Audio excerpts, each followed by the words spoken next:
अस्सलाम वालेकुम। कैसे हैं आप बच्चों? सब ठीक ठाक? Oh very nice, very nice. आप सबको देख के बहुत खुशी हो रही है, my little fellows and little girls. It's lovely to see you on Sunday.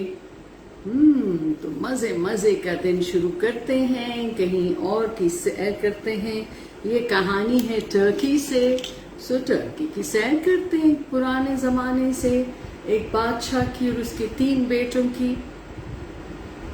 देखते हैं कि क्या क्या वाक़यात होते हैं मज़े मज़े के, क्या एडवेंचर्स होते हैं। जी, अंधा बादशाह और उसके 3 बेटे, आप देख सकते हैं। जी जी, और इसको भी इंटरप्रेट किया है शहराज अली मुस्कुराहट ने। तो शुरू करते हैं। अंधा बादशाह और उसके 3 बेटे। जी, अंधा किसको कहते हैं? जो आंखों से ना देख सके, ब्लाइंड, ठीक है। बहुत अरसे की बात है कि एक बादशाह था, उसके 3 बेटे थे। सबसे छोटे बेटा का नाम केलू खान था। सबसे छोटे बेटे का क्या नाम था? केलू, यानी कि थोड़ा सा केले से मिलता। कुछ अरसा हुकूमत करने के बाद ये बादशाह अंधा हो गया। ही लॉस्ट हिज साइट, और वो देख नहीं सकता था, वो ब्लाइंड हो गया। बादशाह ने ख्वाब में देखा कि इसकी जो आंखें हैं, जो इसकी नज़र है, सिर्फ एक तरीके से, एक सूरत में वापस आ सकती है, और वो ये है कि अगर कोई शख्स ऐसी जगह से मुट्ठी भर, फिस्टफुल मट्टी ले आए जिस जगह पर बादशाह के घोड़े के पाँव ना पड़े हों, तो वो मट्टी आंखों पर लगाने से इसकी बसारत, इसकी बीनाई, इसकी नज़र वापस आ जाएगी, यानी कि वो ब्लाइंडनेस उसकी ख़त्म हो जाएगी। तो उसको वो मट्टी चाहिए थी जिस मट्टी पर बादशाह के घोड़ों के पाँव ना पड़े हों, ठीक है। तो चले जी, ये शर्त तो हमने ख्वाब में देख ली। सबसे पहले बड़े बेटे ने बादशाह से कहा, मैं ये मिट्टी लेकर आऊंगा। चुनाचा वो अपने घोड़े पर सवार हुआ। 6 माह का ज़ादिरा साथ लिया, यानी कि 6 महीनों का, महीने का सामान अंदाजे से उसने अपने साथ रख लिया कि इतना तो उसको वक्त लगेगा। 3 महीनों तक, 3 माह तक वो सफ़र करता रहा।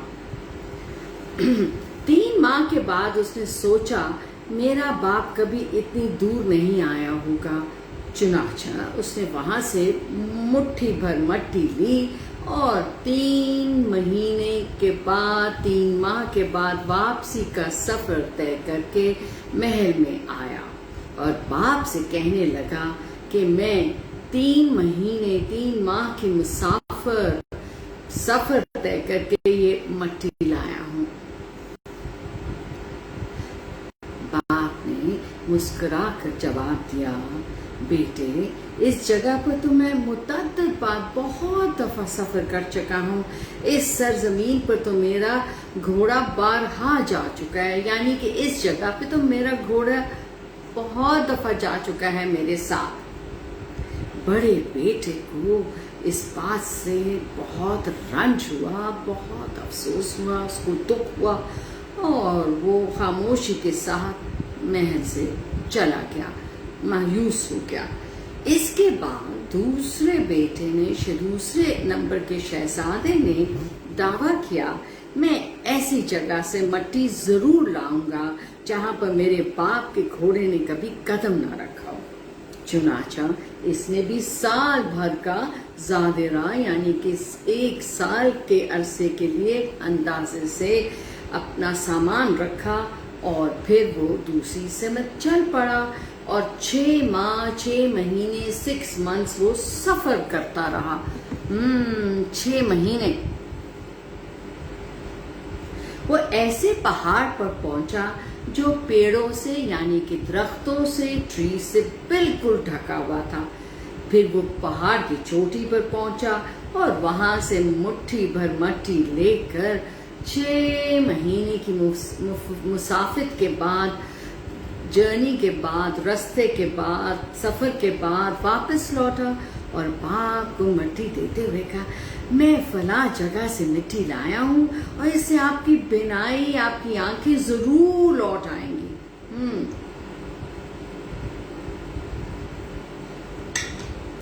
باپ نے مٹی کو چھوا اور بتا دیا کہ یہاں بھی وہ اکثر کیا ہے اور یہ مٹی بیکار ہے اور اس سے کوئی فائدہ نہیں ہوگا۔ یہ درمیانے منجلے بیٹے کو بھی سن کر بہت ہی دکھ ہوا کہ اس کی محنت ضائع گئی اور اس کی باپ کی آنکھیں ٹھیک نہ ہوئی، اور وہ بھی خاموشی کے ساتھ محل سے نکل گیا۔ اب سب سے کیا خیال ہے آپ کا؟ جی، سب سے چھوٹے بیٹے کی باری تھی، جس کا نام کیلو خان تھا۔ اس نے فیصلہ کیا کہ وہ ضرور باپ کی مدد کرے گا اور اس کی آنکھیں ایسی مٹی سے ٹھیک کر لے گا جس پہ اس کے باپ کے گھوڑے نے کبھی قدم نہ رکھا ہو۔ چنانچہ جمعے کے روز کیلو خان اپنے باپ کو محل کے قریب ایک مسجد میں لے گیا اور اسے وہاں بٹھا کر دوڑا اپنی ماں کے پاس آیا اور پوچھنے لگا، ماں، میرے باپ کا وہ گھوڑا کہاں ہے جس پر وہ دور دراز مقامات پر جایا کرتا تھا؟ ماں نے پوچھا، کیوں؟ وہ گھوڑا بھی تو استبل میں ہوگا، یعنی کہ اسٹیبل میں ہوگا، تم یہ کیوں پوچھ رہے ہو؟ کیلو خان نے کہا، ماں، میرا مطلب تم سمجھنے کی کوشش کرو، تم مجھے صحیح بتاؤ کہ ان کا ذاتی گھوڑا کہاں ہے، ورنہ میں تمہیں جان سے مار دوں گا۔ ماں نے گھبرا کر کہا، محل کے اندر ایک جھیل ہے اور ان کا گھوڑا اس جھیل میں رہتا ہے۔ کیلو خان نے پوچھا، میں اسے کیسے حاصل کر سکتا ہوں؟ ماں نے جواب دیا، استبل میں ایک خاص لگام یعنی کہ رینز لٹکے ہوئے ہیں، ٹھیک ہے، جو دوسری لگاموں سے بالکل مختلف ہے۔ اس کو لے جا کر پانی کی سطح پر زور سے مارو تو وہ گھوڑا خود بخود تمہارے پاس آ جائے گا۔ ماں نے جیسا کہا تھا کیلو خان نے ویسا ہی کیا تو گھوڑا اس کے پاس آ گیا اور اس نے گھوڑے کو قریبی پیڑ کے ساتھ باندھ دیا۔ اسی اثناء میں مسجد میں نماز ختم ہو گئی۔ کیلو خان اپنے باپ کو واپس لایا اور اس کے ہاتھ چومتے ہوئے کہا کہ وہ باپ کی آنکھوں کے لیے مٹی لینے جا رہا ہے۔ اس پر بادشاہ نے کہا، تمہارے دونوں بھائی تو ناکام ہو چکے ہیں، تمہیں کیسے یقین ہے کہ تم اس چیز میں کامیاب ہو جاؤ گے، اس مہم میں کامیاب ہو جاؤ گے؟ ہاں، کیلو خان نے کہا، ابا جان، یہ میری قسمت پہ چھوڑ دیجئے، مجھے اپنی کامیابی پر پورا یقین ہے۔ باپ نے کہا، اچھا، اگر یہ بات ہے تو اپنے ساتھ کوئی ہتھیار لے جانا، میرے اسلحہ خانہ میں جاؤ اور جو تلوار تم چاہو وہ لے لو، حالانکہ تمام تلواریں میں تمہارے لیے ہیں تو بہت بھاری، تم چلا نہیں پاؤ گے۔ ہاں، اب اس نے اپنے شہزادوں کو بڑے لاڈ اور پیار سے پالا ہوا تھا، ان کو ایسی چیزوں کی عادت ہی نہیں تھی اور وہ کچھ مایوس بھی ہونے لگ گیا تھا۔ کیلو خان اس قدر تیز نکلا کہ ایک تلوار تو کیا، وہ تمام تلواریں اٹھا کر باپ کے سامنے لے آیا اور ڈھیر کر دی۔ تلواروں کی آواز سن کر بادشاہ حیرت زدہ ہو گیا اور بیٹے سے کہا، اب مجھے یقین ہے کہ تم کامیاب لوٹو گے۔ بیٹے نے باپ کو خدا حافظ کہا اور سفر کے لیے تیار ہوا۔ تو یہ ذرا سمجھدار شہزادہ تھا کیلو خان۔ دراصل بادشاہ کا یہ گھوڑا جادوگر کا گھوڑا تھا۔ کیلو خان کے اس گھوڑے پر سوار ہو کر بھگدڑ تیز چل دیا۔ ایک روز کے سفر کے بعد کیلو خان نے گھر کے دروازے پر رکا اور اسے کھٹکھٹایا۔ ایک بوڑھی عورت باہر نکلی اور اس نے پوچھا، بیٹا تم کہاں جا رہے ہو، مجھ سے کیا کام ہے؟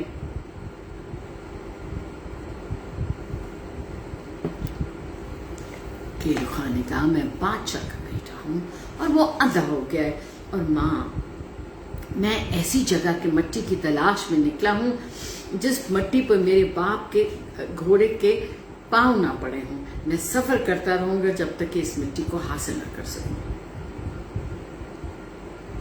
بوڑھی عورت نے کہا، مگر اے شہزادے، اے خوبصورت شہزادے، اس زمین پر تو بمشکل کوئی ایسا مقام ہوگا جہاں تمہارے باپ نے اپنا گھوڑا نہ دوڑایا ہو، مگر ہاں میں ایک جگہ کی نشاندہی کر سکتی ہوں جہاں سے تم یہ مٹی حاصل کر سکتے ہو، مگر وہ نہایت خطرناک ہے۔ یہاں سے دور ایک خوفناک اژدہا رہتا ہے، اژدہا ہوتا ہے بڑا سانپ، سنیک، اور وہ ہمیشہ رہتا ہے، اور اس کے سر کے نیچے کی مٹی سے تمہارے باپ کی آنکھوں کا علاج ہو سکتا ہے۔ بس کیلو جو تھا نا بڑا ڈٹرمن تھا، اس نے اپنی دھن کا پکا تھا، اس نے وہ کمر بستہ ہو گیا، اور مگر جانے سے پہلے اس نے اس بوڑھی عورت سے درخواست کی کہ وہ اپنی بیٹی کی شادی کیلو خان کے بڑے بھائی سے کرتے۔ بوڑھی عورت نے اس درخواست کو منظور کر لیا، اور اسی وقت اہتمام سے منگنی کی رسم ادا کر کے کیلو خان پھر آنے کا وعدہ کر کے اپنی منزل کی طرف روانہ ہو گیا۔ جیسے ہی رات کی تاریکی پھیلی، کیلو خان نے ایک دروازے پر پھر دستک دی، اور حسب سابق اس میں سے بھی ایک بوڑھی خاتون نے سوال کیا، اور کیلو خان نے وہی تفصیل بتائی۔ بوڑھی عورت نے اندر بلا کر بٹھایا، مجھے یقین نہیں کہ تم اپنے مقصد میں کامیاب ہو سکو، کیونکہ تمہارے باپ نے بڑی لمبی عمر پائی ہے، اور اس مقام اور خطے کو اس گھوڑے نے روندا ہے۔ جیسے ہی کیلو خان کو اس خاتون نے بیٹھنے کو کہا تھا کہ ایک خوبصورت لڑکی قہوہ لے کر آئی، یہ اس بوڑھی عورت کی بیٹی تھی۔ کیلو خان نے اس خوبصورت لڑکی کا ہاتھ اپنے دوسرے بھائی کے لیے مانگا، منگنی کی رسم ادا کر کے۔ جی ہے نا اس میں مسٹری، انٹریگ کہ یہ کیوں ہو رہا ہے اور ایسے کیوں کر رہا ہے، پھر بیچ میں میجک بھی ہے کہ کیلو خان لڑکی کو لے جانے کا وعدہ کر کے اپنی منزل کی طرف روانہ ہو گیا۔ کئی گھنٹے سفر کے بعد کیلو خان ایک وسیع میدان میں داخل ہوا۔ اس میدان کے درمیان اس نے ایک بہت بڑا ڈھیر سا دیکھا جس کا رنگ سفید سرخ تھا، اور اس نے اپنے گھوڑے سے پوچھا، یہ ڈھیر، یہ پائل، یہ ہیپ کس چیز کی ہے؟ گھوڑے نے جواب دیا، یہ وہی خوفناک، اور یہ گھوڑا بول سکتا تھا، کسی نے مجھ سے سوال ہی نہیں کیا جی، کیونکہ وہ جادوئی تھا نا۔ تو اس نے کہا کہ یہ ہے وہ اژدہا، وہ سانپ جس کی آپ کو تلاش ہے۔ میرے پاؤں نے اس کی تمام زمین کو چھوا ہے سوائے اس جگہ کے جہاں اس کا سر ہے، کیونکہ آپ کے والد نے بڑی کوشش کی کہ اس اژدہے کو ختم کر دیں، مگر وہ ناکام رہے۔ اس اژدہے نے اگر سر اٹھا کر سانس لی تو تمام علاقے شولوں کی لپیٹ میں آ جائیں گے۔ میں تو اپنی جان بہا کر بچا سکتا ہوں، مگر آپ جل کر راکھ ہو جائیں گے۔ انہی شولوں کی گرمی سے آپ کے والد کی بینائی ختم ہوئی تھی۔ اوہ اچھا، تو کنیکشن بن رہا ہے کہانی کا۔ جی کیا خیال ہے آپ کا؟ Excuse me. کیلو خان نے گھوڑے سے کہا، اچھا تم یہاں ٹھہرو، میں اکیلا ہی اسے ختم کرنے کی کوشش کرتا ہوں۔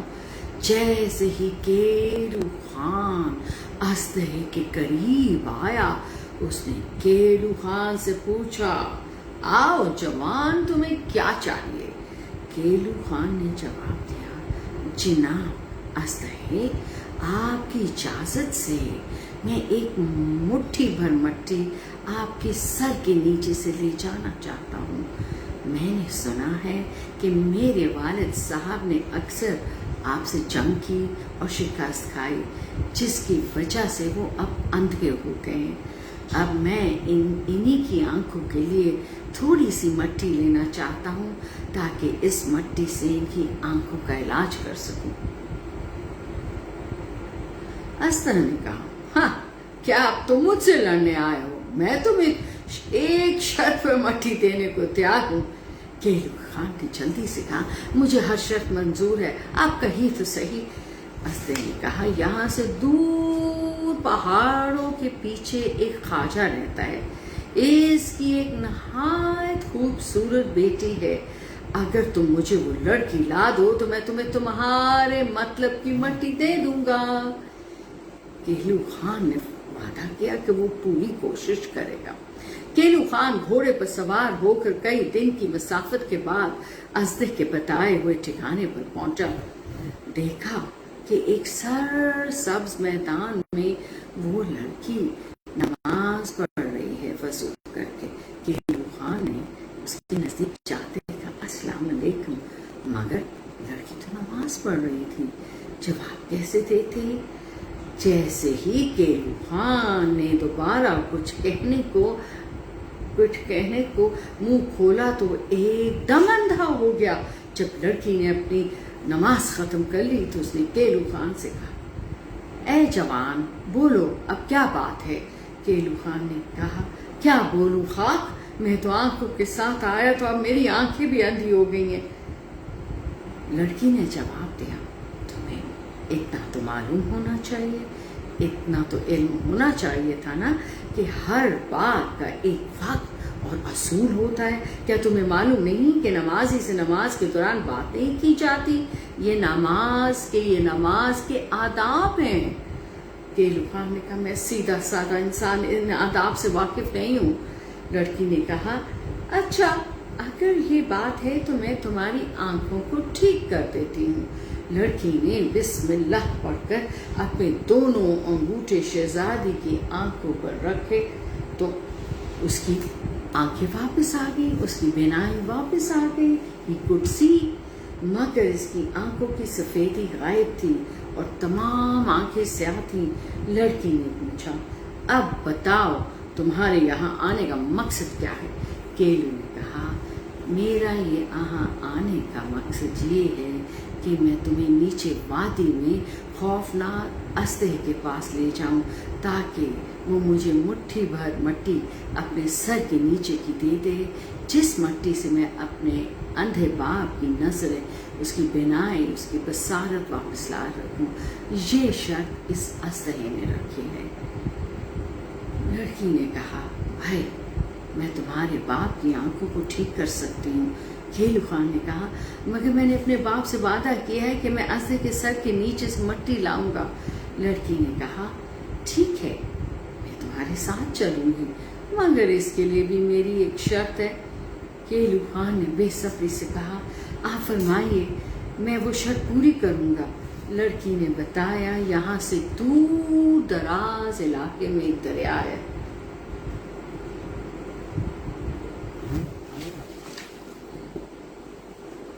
Thank you. Just a second, yeah.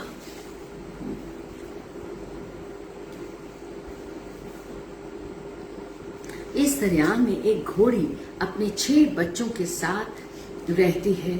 وہ گھوڑی اور اس کے بچے باہر نکل کر جزیرے میں گھاس کھاتے ہیں۔ میں سال ہر سال سے اس گھوڑی اور اس کے بچوں کو پکڑنے کی کوشش کر رہی ہوں مگر ناکام رہ گئی ہوں۔ اگر تم مجھے وہ گھوڑی اور بچے لا دو تو میں ازدے کے پاس جانے کو تیار ہوں۔ کیلو خان نے بڑا ہی ڈٹرمنٹ تھا، اس کو تھا کہ میں نے اپنے باپ کی آنکھیں ٹھیک کرنی ہے۔ اس نے یہ بھی شرط مان لی اور اپنے گھوڑے کے پاس آیا، دیکھا تو گھوڑا رو رہا تھا۔ کیلو خان نے گھوڑے سے کہا ارے تم کیوں رو رہے ہو؟ گھوڑے نے بدستور روتے ہوئے کہا میں کیوں نہ رہوں، یہ گھوڑی میری ماں ہے اور وہ بچے میرے بھائی ہیں۔ عرصہ ہوا ہم ایک جھیل میں اکٹھے رہتے تھے، تمہارے والد نے اس جھیل کے پاس محل بنوایا اور مجھے اس وقت پکڑ کر چھپا دیا جبکہ میں ابھی بچہ تھا۔ میری ماں نے مجھے بہت تلاش کیا مگر بے سود۔ آخرکار وہ مایوس ہو کر وہاں سے چل دی اور دوسروں بچوں کے ساتھ اس دریا میں رہنے لگی۔ کیلو خان نے کہا یہ سب درست ہوگا مگر میں نے تو اس لڑکی سے انہیں پکڑنے کا وعدہ کر لیا ہے، اب بتاؤ کیسے پکڑ سکتا ہوں؟ گھوڑا بولا میں کوشش کرتا ہوں کہ اپنی ماں کو دریا کے کنارے پر بلا سکوں میری جسم پر سے یہ لگامیں، یہ رینز، یہ اسٹریپس اتار لو، اور جب وہ کنارے پر آئے تو لگامیں اس پر پھینکنا۔ اگر تم نے اسے پکڑ لیا تو اس کے بچے خود بخود اس کے پیچھے آ جائیں گے۔ یہ کہہ کر گھوڑا، اب سب اس کی مدد کر رہے ہیں کیونکہ اس کا ارادہ اچھا ہے، نیک ہے۔ یہ کہہ کر گھوڑا شہزادے کو لے کر دریا کے کنارے آیا۔ بیشتر اس کے کہ گھوڑا دریا میں چھلانگ لگائے،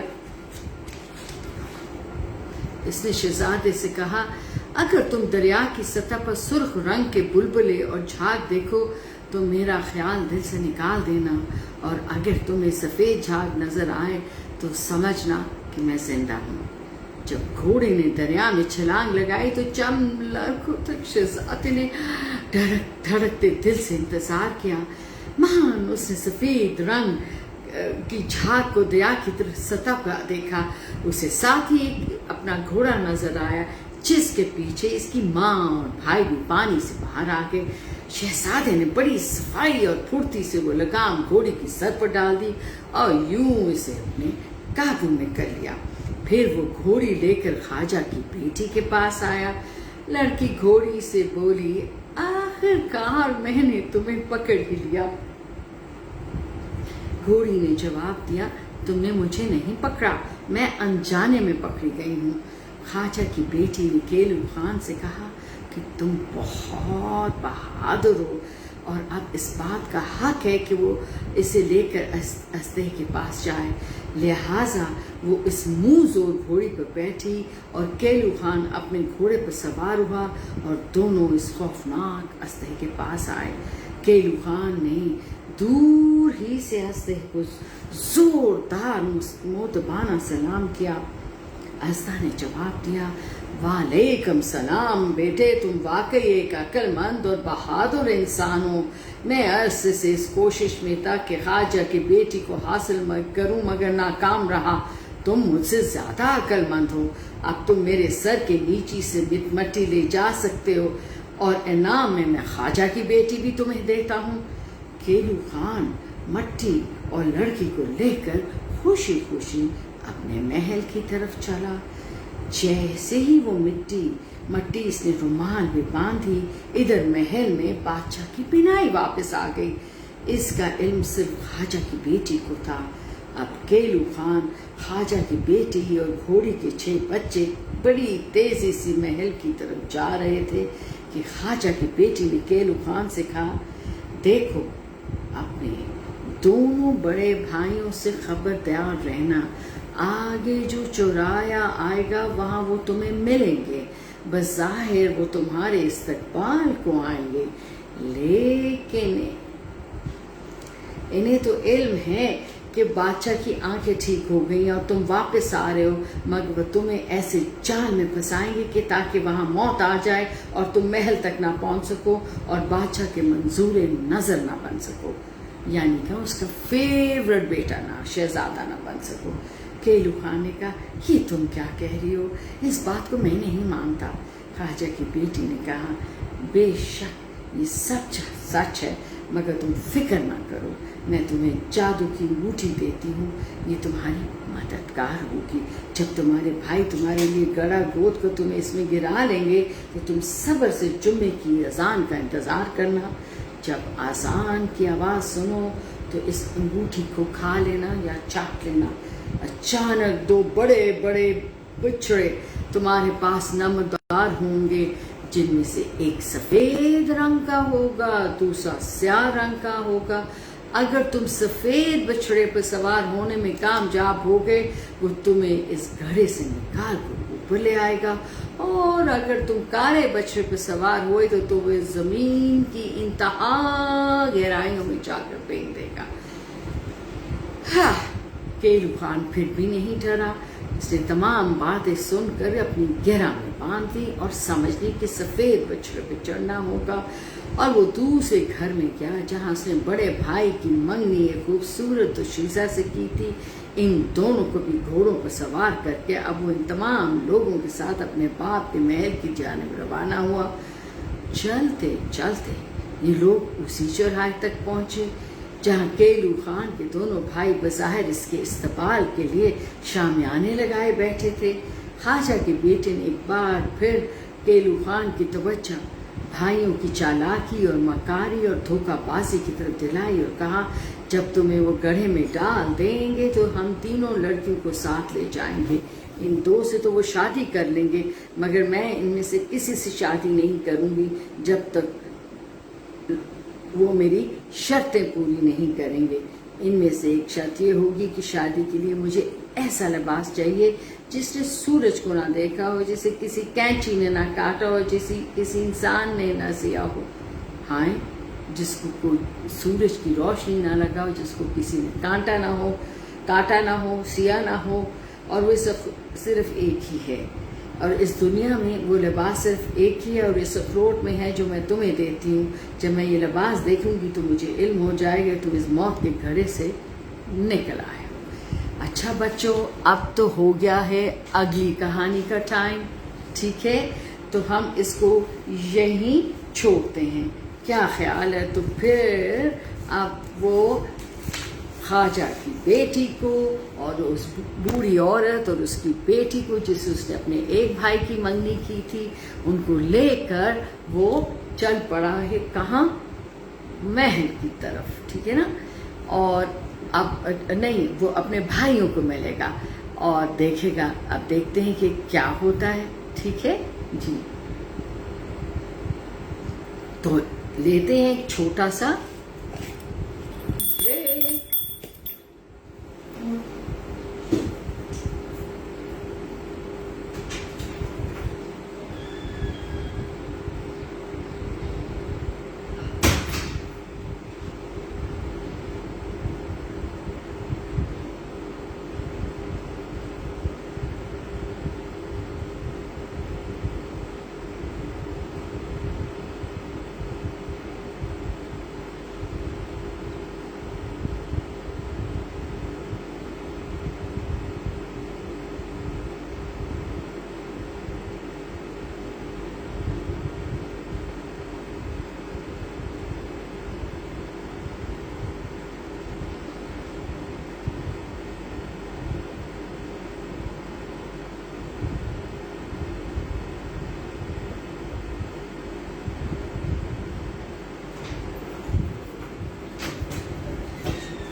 جی اب ہم اپنی انگلش کی سٹوری شروع کریں گے جی۔ تو are you all ready? It's time for English story. There we go. There we go. Yes.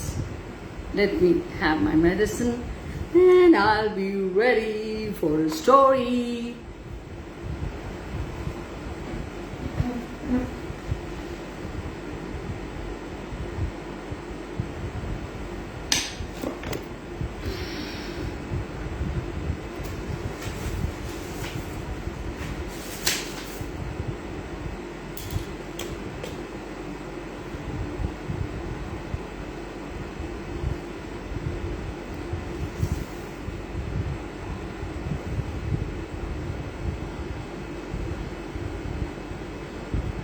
Okay, Mother Hubbard's honey. Let's see, Mother Hubbard's honey. So this is again from Enid Blyton. Yes, there you are.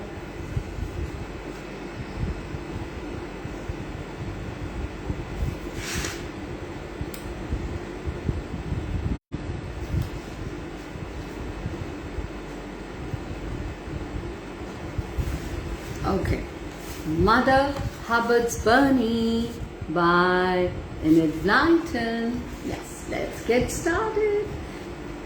Mother Hubbard kept bees and they made lovely golden honey for her.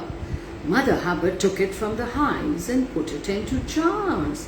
Then, for once, her cupboard was full when she went to it instead of bare. It was full of honey instead of being empty. Rows upon rows, just like these books. Rows of honey jars stood there waiting to be sold. That's right. Now, little Pixie peep about. What does his name tell you? Pixie peep about, who loved to peep around, snoop around, and kind of look into other people's activities. So he lived next door to Mother Hubbard, and he loved honey. Oh, what a coincidence. But he wasn't a very good or very helpful pixie. So Mother Hubbard did not give him any honey. Why didn't she give him any honey? Because he was not a very good pixie. She sold most of it, gave some to her friends, and kept 6 pots for herself. What she would do, she was a contented, happy woman. She just needed enough money to live comfortably. So she would keep 6 jars to herself and the rest she would give away. Pixie peep about, Pixie peep about. See, that's the pixie. Yeah. Okay. Pixie peep about was very cross, very angry, because she never gave him any honey. And I live next door to her. I'm her neighbor, he said to himself. She might give me just a taste. She knows I love honey. He was very disappointed and disheartened. But Peep About never gave Mother Hubbard any of his gooseberries when they were ripe, which he had in his yard. And he didn't offer her an egg when his hens laid him plenty of eggs. So it wasn't surprising that he didn't get any honey. One summer, he watched Mother Hubbard's bees. How busy they are, he said. Bzz, bzz, bzz. Right? You know how they sound, but we have to be careful. We can be stung by bees, isn't it? Have you ever been stung by a bee? Oh, he looked at them and he said, how busy they are. He said as he peeped over the wall, in and out of those hives all day. So he could see them. Pixie is looking across the wall, over the wall at the beehives and the bees coming in. So obviously they are worker bees and they are making honey. Okay, all right. And what is more, a lot of those bees, he said, come into my garden and take the honey from my flowers. Now he's finding reasons so he can claim and ask for some honey. He knew there was going to be a lot of honey. Yes, it was quite true. They did. But bees go anywhere and everywhere. So of course they went into Peep About's garden too. Some of that honey they are storing in Mother Hubbard's hives is mine. See, it's come out, it's spelled out. He thought since they sucked nectar from his flowers, food for honeybees is nectar of flowers, right in the middle. Yes, right? Yeah. Because they are taken from my flowers. So some of the honey belongs to me, thought Peep About. So Mother Hubbard ought to give me plenty. He told Mother Hubbard this, but she laughed. Honey is free in the flowers, son. She said, don't be silly, Peep About. Now one day Mother Hubbard went to take the honeycombs from their hives. They were beautiful combs, full of honeycombs, full of golden honey. Yum, yum. I feel like having something. Like you. She meant to separate the honey from the honeycombs and store it in her jars. Peep about knew she was going to do that. She did it every year. Now she'll have jars upon jars of honey and she won't give me a single one, thought the pixie. It's too bad. I haven't tasted honey for months and I should love some on a bit of bread and butter. Of course, who doesn't love honey? And you know, honey is the healthiest form of sugar. Mother Hubbard poured the honey into her jars. She handed one to an old Mr. Potter at the bottom of the garden. Why? Because he was a kind old fellow. There you can see her giving it to that old man. Yes, because he was a kind and wise man.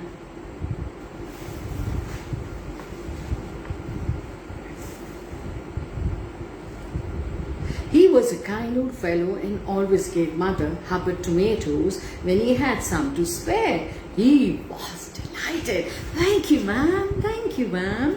Look at that now," said Peep about to himself. "Not a drop for me. Mean old thing. My, what delicious honey it looked." And Peep about is looking over what's happening. Do you think it's a nice thing to do, to peep in other person's house and see what's happening, right? The next day, Mother Hubbard dressed herself up in her best clothes and said, like we dress up on Eids, don't we? Yes, and set out to catch the bus with 3 pots of honey in her basket. Peep about met her as she went to the bus stop. "Hey, where are you going?" asked Peep about. "To see my sister, Dame Blue Bonnet," said Mother Hubbard. "I will be gone all day, so if you see the milkman, Peep about, tell him to leave me a pint of milk." So she asked him a favor. Gone all day, gone all day, thought Peep about. Well, what about me getting in at the kitchen window, going to that cupboard because they're small in size, they can get in homes, and helping myself with a few spoonfuls of honey. So when Mother Hubbard was safely on the bus, Peep about crept in at her kitchen window and went to the cupboard. It was not locked. He opened it and saw row upon row of jars of honey. Oh, what a lovely sight! He was small and cupboard was high. He tried to scramble up to one of the shelves and he upset a jar of honey. Down it went and poured all over him. "Oh, gracious," said Peep about in alarm. "It's all over me. Oh my God, it's all over me. It's all over me. How lovely it is." He was licking it too. He thought he'd better go back to his own home, scrape the honey off himself. Of course, what a thing to do, to steal to sneak into somebody's home and scrape the honey off himself. He did that way. So out of the window he went. But the garden was full of Mother Hubbard's bees and they smelled the honey on Peep about at once. Ouch! Ouch! Zzz, honey! Zzz, honey! They buzzed to one another and flew round Peep about. Bzzz, you've seen. Yeah, there you go. Can you see? He's surrounded by bees because they smelt it on him. He was smeared. Yeah, he was covered with honey that had poured out of the bottle. Yeah, and they started circling around him. They tried to settle on the honey that was running down his head and neck. Go away, stop buzzing around me," he cried. Go away, he said. But no matter how hard he tried, how he beat them, back they came again. Peep about had a terrible time. Oh, for wherever he went, the bees went too. They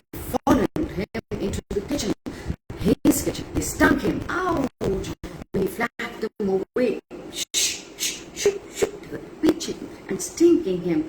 They followed him into the street. He ran out into the garden and the street, and they followed him. They wouldn't leave Peep about alone for 1 minute. He couldn't sit down and have his lunch. He had to go without his tea. Oh my God, time is passing by, but they're not leaving him alone. He had their honey on him and they wanted it. More and more bees came to join in the fun. At last, Peep About saw Mother Hubbard walking up a front path, and he ran to her quickly. She was astonished to see her bees around him in a big buzzing cloud. Bzzz, take them away, make them go to their hive, wept Peep About, please. Mother Hubbard touched him and found he was sticky with honey. Oh, then she knew what had happened. You went to steal some of my honey, she said sternly. You're a bad pixie. You can keep the honey and the bees too. I will not call them off. So until the bees went to bed, and you know they do, in their hive that night, poor Peep About had to put up with them. He ran for miles trying to get rid of them, but he could not. They could fly faster than he could run. Oh, at last the bees went to bed. Peep About stripped off his sticky suit and washed it. He got himself a meal. He cried, oh, I shall never like honey again. Never, never, never. The next day Mother Hubbard was sorry that she had not helped poor Peep About, even though he had been a bad little pixie. So she sent him a tiny jar of honey all for himself. But wasn't it a pity? He couldn't eat it. He didn't like honey anymore. He couldn't bear to look at it. It serves me right, he said. When I could not have it, I loved it and tried to take it. Now I've got a jar and I can't bear to eat it. It's a good punish for me. It really is. He was right. Wasn't it a good punish for him? Do you think it's right to go about sneaking in somebody's house without their permission and trying to take something without their permission, which they don't want to give?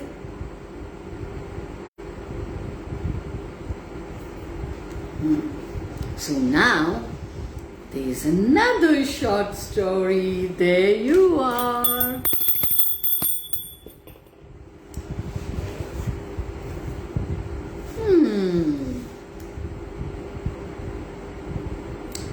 Something funny is going on. Let's see what's going on. The story's name is Something Funny is Going On. Woohoo! Let's find out. Mr. Jones, you're going away for a week, said Peter and Julie's mother to the plump little woman who came to help her each day. So her domestic help, her maid who came to work in a house each day, her name was Mrs. Jones. Okay, and Peter and Julie's mother told this plump little lady that we will be gone for how long? For a week, and the house will be locked. But I wonder if you will mind feeding Whiskers for us. Who do you think Whiskers could be? A cat? Not at all. Feed you, dear old cat. Of course I will, said Mrs. Jones. It'll be a pleasure. It'll be a pleasure. I'll fetch fish from the shop and cook it myself for old Whiskers, and if you will tell the milkman to leave some milk for him, I'll give him that too. It won't take me more than a few minutes to pop across here and see to him. Oh, thank you, you're so kind, said Peter. Whiskers will be quite all right then. He's got his box in the little summer house with his blanket. He will be pleased to see you each day, said Julie. Oh, I'm so glad you will feed him. I quite made up my mind not to go away if we couldn't get someone to look after him. Mummy, you would have let me stay at home with him, wouldn't you? No, said Mother, you couldn't leave old Whiskers without someone to look after him, and I couldn't leave you here all alone. Anyway, he'll be all right now. He loves Mrs. Jones. So the family said goodbye to Whiskers and went away quietly. He didn't like them going, but he knew they would come back. They always did. He went to see if his comfortable little box was in the summer house. Yes, it was. And his blanket too. Now he would be quite all right. Right? Yeah, he was very fond of his bed. Mrs. Jones kept her word, kept her promise. She brought a plate of fish each day. रोजाना मछली की plate लाती और दूध दे देती Whiskers को, and poured out some milk for Whiskers as well. She had a quick look around the outside of the house to make sure that everything was all right. On the third day, she fed Whiskers as usual and then hurried down the garden path to go home. She had to pass a little shed on the way where the children's father kept his pots and tools and brooms. This is the shed. And that's Mrs. Broom. Okay. She was almost past the shed when she suddenly stopped. Oops. Had she heard something as she passed the shed? Had she heard something? Oh, surely she had. She went back to it a little and listened. What was that noise inside? Wasn't it? She bent down and looked through the keyhole. Like this. Right. But it was dark in the shed and she could see nothing. But she heard something as he bent down and peeped again. She heard a kind of scraping noise. And then she heard a rattling sound. After that, there was silence. Well, I suppose it was a mouse. She could hear the scratching sound again. She said and called down the garden to Whiskers. There's a mouse in here, Whiskers. You'd better come and sit by the door and scare him. Then away she went home. Next day, Mrs. Jones fed Whiskers again and petted him as she always did. He was very fond of her and meow, meow, rubbed himself against her legs, purring loudly, purr, meow. Well, I must go, she said, and went back over the lawn. She suddenly remembered the noises she had heard in the shed the day before and went close to it. And dear me, what a strange thing. She heard noises in there again. She's peeping again. Can you see her peeping? Yeah.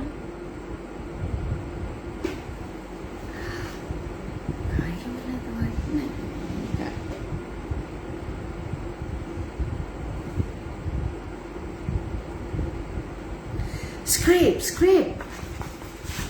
Rattle, rattle. And then she distantly heard a little hissing sound. Bless his soul! Surely it can't be a snake in there, she thought. No, of course not. It must have been the wind hissing through a crack. Oh, land's sake, what's that now? She listened. It sounded as if a lot of little things were falling down. Wooden seed labels, perhaps. But who was in there playing about? Could it be someone hiding in the shed? Crash! Oops! That was quite a big noise. Mrs. Jones jumped and then, feeling quite shaky, bent down and looked through the keyhole again. But she could not see. Must have been a little plant pot, she thought as she saw some bits and pieces on the floor of the shed. This is strange. Who's in there messing about? I think I'll tell the police. Yes, really.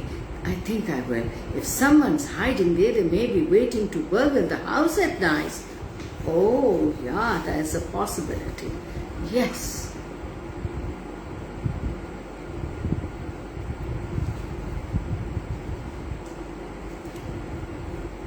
So she looked out for the tall policeman whose beat was nearby, and when she saw him, she went up to him. Excuse me, but you could just come and have a look inside the shed in the garden of red chimneys. See, she will not open the shed herself because no, that property belonged to somebody. Yes, that's how we should be, honest.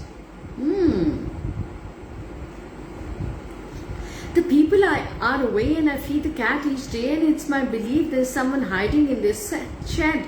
Such noise and going on, scrapings and rattlings and crashings. Really? Said the policeman. Well, I'll go and investigate right now. Come on. So back they went to the house and round to the shed. It's locked, said the policeman, pulling at the door. Ah, is that a key, dear me? Yes, said Mrs. staring at a big key hanging on a nail at the side of the shed. I never noticed that before. Well, if the key's there and the shed's locked, there can't be anyone inside, can there? Crash! A noise came from the shed just as she said that, and they both jumped. There's someone there, said the policeman. Come on, I'll unlock the door and go in and have a look. See, now they've opened the door with the key, and the policeman also heard the crash, so he wants to see what's going on. So we unlocked the door and flung it open. Come on, out you, he said sternly. Just tell me what you're doing here. But nobody came out. Not a single sound came from the shed. The policeman looked inside. It was quite a small shed and there wasn't anywhere for a person to hide. How strange. Nobody there, Mrs. Jones, he said, and went in at the door. Crash! Something fell just beside him. He turned and once a small box lay on the floor and nails, screws were flung around it, upset in the fall. The policeman stared at them in surprise. I don't like it, said Mrs. Jones in a shaky voice. I really don't. Who threw that box of nails at you, Mr. Policeman? There's nobody here. It seemed to come from above my head, said the policeman. Wait, look, that little flower pot up there is moving. Down it comes. Out. He saw on the top shelf, a higher shelf, the flower pot moving, and was about to fall. You be careful, said Mrs. Jones. There's funny goings on here. Oh, there is that hissing again. Yes, there was certainly a hissing noise. It came from the top shelf. The policeman saw an old chair and stood on it. Finally, he looked on the crowded top shelf, and then he jumped as a small head with bright eyes peered over at him. What is it? What is it? Cried Mrs. Jones. Well, bless us all, if it isn't a tortoise, said the policeman. He began to laugh. So there was a tortoise up there. Can you see him? Can you see him now? Yeah. So the policeman is having a laugh. There's no burglar or thief there. Tortoises can hiss, and see here's the box it must have been put into for its winter sleep. It woke up because the weather turned so warm and wandered out of its box along this shelf. Knocking things over, said Mrs. Jones. Well, I'm sorry I called you here just for the tortoise. Mr. Policeman smiled. Well, I won't arrest him, said the policeman with a chuckle. And you were quite right to report to me. I'll just lock the shed and get out on my beat again. That means get back to my job. No, leave it for a minute, said Mrs. Jones. The tortoise will want water to drink and a bit of lettuce to eat. It belongs to Peter and Julie, Well, so you were not a burglar hiding here, old Shelly bag. So it was their pet turtle Shelly bag. You rascal, you tipping things down on the policeman. You wait till I tell the children of your little tricks. They did laugh when she told them. Of course, they came back. Thank you for looking after Whiskers for us, said Julie. Look, we've brought back a present for you. A china cat just like Whiskers. And tomorrow I shall buy you a china tortoise to go with the cat, said Peter, because you have been so kind to them both. Mrs. Jones has them on her chimney piece, her mantelpiece, to this day. And when she told me how it was they had been given to her, I really thought I must tell you. So how did you like my stories? Isn't it? So, isn't it lovely to have kind people around you? right? Who can look after and help whenever you need help. Yes. All right. I love to see you again. So how did you like the stories? Any suggestions? Please message me on Facebook. Please do. You can leave your comments. That would be easier for me to read. I haven't made inboxes yet. Please do. It was a pleasure to see you, young ladies and young gentlemen. Oh, time is up. Okay, bye-bye.